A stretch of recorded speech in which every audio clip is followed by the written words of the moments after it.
Yo guys, Jonathan here. I'm excited, hopefully you are too, and that is because it is iPhone 10 unboxing time.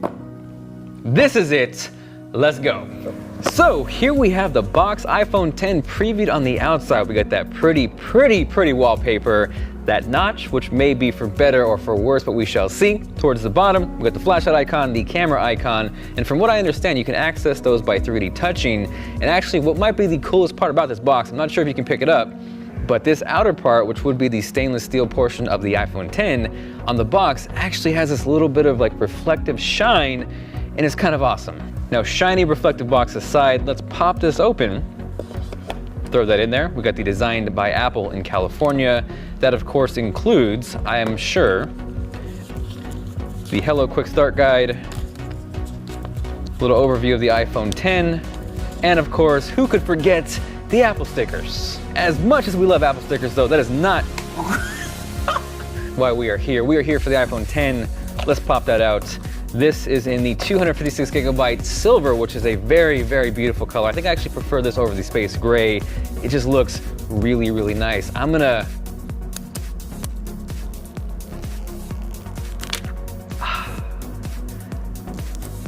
second part through, and that is a really wow. That is shiny. Like if you thought the box was shiny, this is super shiny. So taking a closer look at the iPhone 10, we have an all glass back, which looks very classy. It is very shiny, like I mentioned. Across the sides, we have that stainless steel, which is very reminiscent of the iPod Classics. I'm getting some throwback vibes here. We of course have the dual cameras. What's interesting with this though, is actually the telephoto lens is now stabilized, unlike the iPhone 8 Plus, so that is new here on the iPhone 10. So this button right here, which is formerly known as the power button, is now dubbed the side button. It's elongated. There are three main functions. One, we're gonna hold it. That's gonna activate Siri. And yes, just like the Galaxy S8 has a Bixby button, the iPhone 10 now has a Siri button. So let's get the laughs out. Two, we're gonna press it once. It's gonna wake the phone. And three, double tap, that will activate Apple Pay. So flipping it this way, we have the mute switch, the volume up, volume down. Towards the bottom, nothing new here. We have the lightning port, and it actually looks really nice in that stainless steel. And of course, no headphone jack. Now before I go and set up the iPhone 10, I'm gonna give you a quick rundown of the accessories. Nothing really new here. We have the USB wall brick, we have the lightning ear pods, and on the flip side of that is the lightning and 3.5mm audio adapter that is in the box. So unlike most Apple things, you're not paying extra for this. And last but not least, we have the lightning cable. Now for the aforementioned excited people out there, what would an iPhone 10 unboxing be without an iPhone 10 giveaway? So to enter, it is very simple. Just make sure you subscribe if you haven't yet, do that. Turn on notifications, and it's not required, but if you're feeling like being awesome, make sure to drop a like down below. From there, one of the things I am most interested about is setting up Face ID, because that is something brand new to the iPhone, and it should be interesting. First, position your face in the camera frame, then move your head in a circle to show all angles of your face. Get started. There we go. Got to my face, and now I gotta move my head in a circle. It's like I'm getting a neck stretch. Stretch it out. First ID scan complete. Move your head slowly to complete the circle. I guess we'll go the other way. And got it. Hold it up. So from the unlock state, there are three ways to unlock the iPhone 10. One, we can press that side button. You can see up here, that little lock icon opens up. Two, we can tap. Again, look for that icon. Or three, we have the classic raise to wake, and again, that icon opens up. Now, from what I understand, the quickest way to unlock the iPhone 10 would be to, from the sleep state, tap, and then swipe up. And instantly, we are in. That works really well. So now that we're inside the iPhone 10, the biggest thing, of course, here is the lack of home button. So to mimic that, if we actually head over to Safari, press that in, there's a little reminder here. We're gonna swipe up, and that's gonna bring us back home. It is the same exact thing if you're on a different row of apps. Swipe over, swipe up.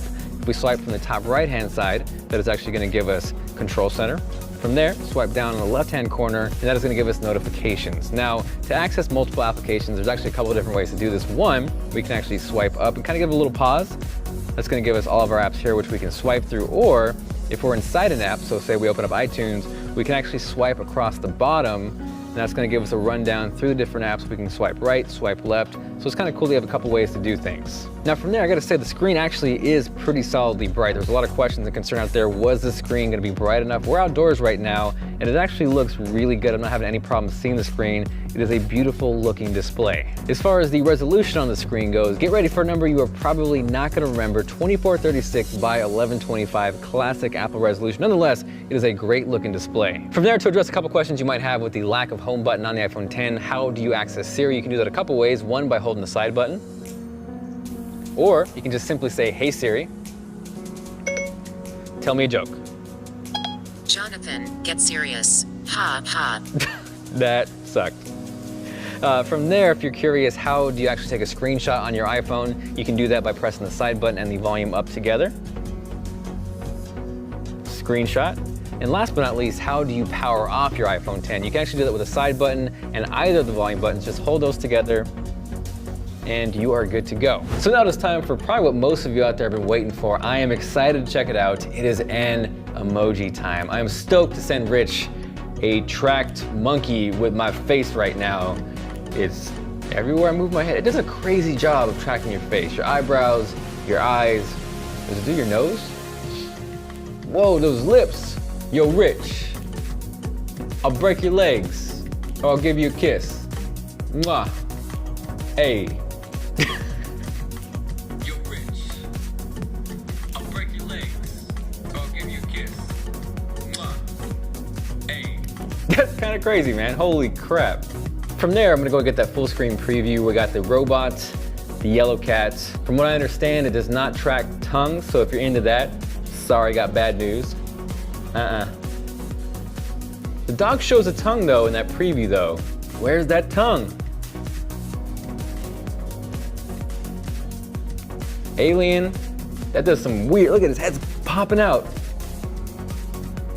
Rich, can you scream, man? Give me your best alien voice and then like scream. Put your face in there. Ralphie, I'm an alien.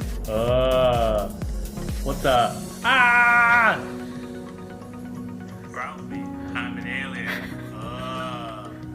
What's up? Ah! Perfect. So, hours, many hours I could see potentially spent here. I don't know if I would call it being wasted, but it is fun nonetheless, and I get it, some people might hate on it, but I cannot deny that it is pretty cool just to be able to see your face being tracked onto aliens, dogs, a big pile of emoji crap. We got that panda, shout out to the Pixel 2 XL, and a bunny with those teeth. Hey Ralphie, look at these teeth. I'll kick your Hey, that eyebrow. From there, you can actually save these into your camera roll, or if you don't want to send a video, you can actually just simply send a sticker. So, surprise panda. Hold, drag it over. And we got a shout out to Justine. So from there, I got a chance to check out the camera on the iPhone 10. Dual cameras aren't new, but what is new is one, obviously the portrait orientation, and also the actual telephoto lens on here is stabilized unlike the iPhone 8 Plus, so that should give you some better performance. So this shot here is Mr. Brandon locking down the camera. This is with the wide angle lens, hopping over to the telephoto lens. You can see we don't really lose much in terms of light, so it's pretty solid jumping from one to the other. Got that beautiful rich smile here with that portrait mode, but I was also really interested to check out portrait mode on the selfie camera because we've all seen how good the Pixel 2 is, so I was curious to see could this even stack up with that. And initial impressions are so far, I like it. It does a little bit better of a job in terms of natural skin tones and a more softer image. Sometimes that Pixel 2 is almost over sharp, but for whatever reason, the iPhone 10 seemed to hate my ears. I'm not sure if I have big ears or whatever it was. If I do, it's okay. I can handle it. Insert Dumbo joke here. But for whatever reason, it just ended up being a little soft around my ears most of the time. Same thing with the hair. From there though, first day with the camera, got some really incredible results. This here, which seems to be a super fancy fire hydrant, if I zoom in, do not remove by the order of the State Fire Marshal. I will not mess with that. These shots here of this pretty pinkish purple flower, this is with the wide angle lens, but as we hop over to the telephoto lens, I really like this one right here because there is no portrait effect. That is just natural out of the camera. It looks amazing. So this here is not a crazy image or anything right here, but I just love the dynamic range. The sky, the clouds, the shadows, everything is just super visually satisfying. As things started to get a little darker, really great low light performance. This right here was actually just about sunset, and you can see with no portrait mode, it is a beautiful, beautiful shot. Here again, hopping over to a close-up of a leaf, this is the telephoto lens, and again, it's super sharp, super detailed, and overall, it was just a really good experience with that camera. Now, what was also just as impressive was video. Like this shot in particular right here, holy crap. Same thing, dynamic range, we got the sky, stabilization is on point, so I am really excited to stack this up against the Pixel 2. If that's something you guys wanna see, let me know with a comment down below. This was probably the biggest testament to the camera. It was right about sunset. You can see, one, how well that stabilization works, and two, how well everything is being held together. Like that sun, that glow, that grass, the buildings, the trees. This is a really, really impressive video right here. So now we're hopping over to the front-facing camera test as far as video quality goes with the iPhone 10. Really impressed with the rear camera, 4K, 24 frames per second, because 24 is better than 30. I'm sorry. Let me know what you guys think of the quality of the front-facing camera. Would love to hear what you think with a comment down below. From there, if you guys want to see more pictures and photos taken from the iPhone 10, make sure you're following me on Instagram. I will be posting a ton of stuff over there over the next week. Aside from that, that has been my first day with the iPhone 10. Hopefully you guys enjoyed this video. If you have any questions at all, make sure you guys drop a comment down below. I will be doing a follow-up video to this, so let me know what you want to see with the iPhone 10. This is Jonathan, and I will catch you guys later.